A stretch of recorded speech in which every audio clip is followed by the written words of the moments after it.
Welcome to a podcast from the Phoenix Esoteric Society. We hope you enjoy today's topic. Welcome everyone to the Phoenix Esoteric Society.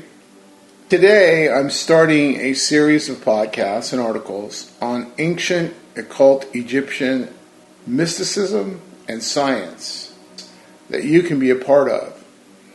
This is not going to be just me giving out information, but all of us learning and sharing our ideas and our thoughts on this information.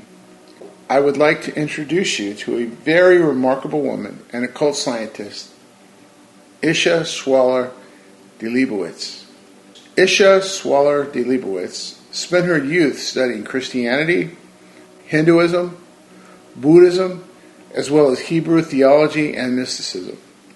She was a student of R.A. Schwaller de Lubicz and became his wife.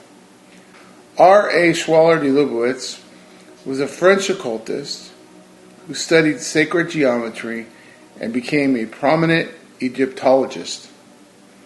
He is known for his 12-year study of the art and architecture of the Temple of Luxor in Egypt and his revolutionary book, The Temple of Man.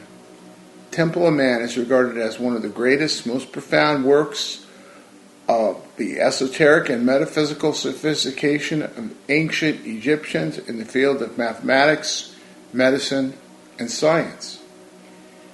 His wife, Isha Schwaller de Lubicz, spent many years in Egypt with her husband and has written what I believe to be one of the best books on Egyptian mysticism in context with other religions and spiritual teachings. This is an amazing book. Her book on the science of life and the triumph over death may be even more relevant today than it was first written. Personally, I've never really been into ancient Egyptian mysticism, but like a lot of people, I do have a lot of Egyptian symbols around my home, so there is a draw to them. Years ago, though, when I came across Isha Schwaller de Lubicz's work, specifically this book, I was really into Hermetic Kabbalah at the time, but something about it had a great deal of truth in it, and it had a pull, and it was drawing me in. I decided to think about, meditate on, and do her main meditational practice that I found in the book. I found this to be outstanding and extremely helpful to me and in my practices. It also had an impact in helping to change my life views and look at things and to think about things differently. Her information actually coincided with Hermetic Kabbalah and with Bhakti Yoga and the non-dualistic schools of Hinduism that I'd been studying and practicing at the time, along with Hermetic Kabbalah. I decided to do this series on Isha Schwaller de Lubicz's work and on my thoughts and experiences with it. I believe that you will find that it's not only fascinating, as I have, but it could be also relevant to your life as well. Medically and scientifically, the ancient Egyptian culture was way beyond our current world in many ways. I hope that you'll join me on this incredible adventure, and it may even change your life. The purpose of this podcast and article is to do a weekly online study covering each chapter in her wonderful book. Now, I know that we are all pressed for time, but these chapters are short, so basically you just read one chapter a week, and then on the weekend, when I put out this podcast and article, we just discuss it. It's as simple as that. The book is called The Opening of the Way, a practical guide to the wisdom teachings of ancient Egypt, and that's what we're going to be discussing.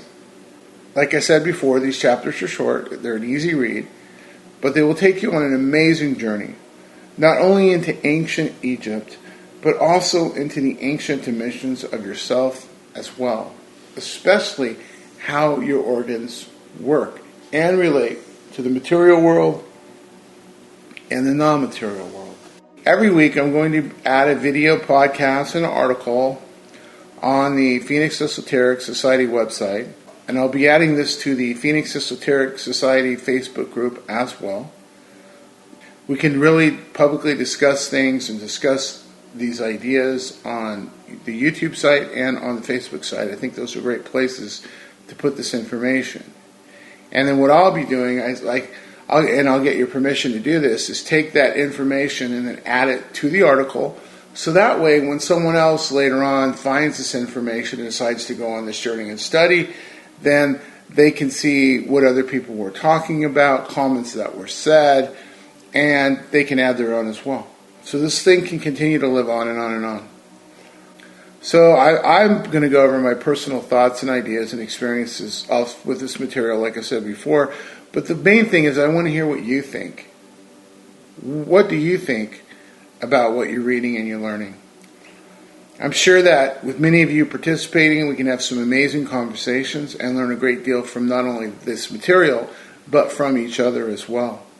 So read the article, listen to my podcast, because I'll be adding, the podcast will mostly be not just me reading out of a book or giving information, but my feelings and ideas that I got from each chapter from reading it as well. I'm adding a link to the book so you can get the book. It's available on Amazon and other places, but I'm going to leave a link to Amazon where you can make a purchase.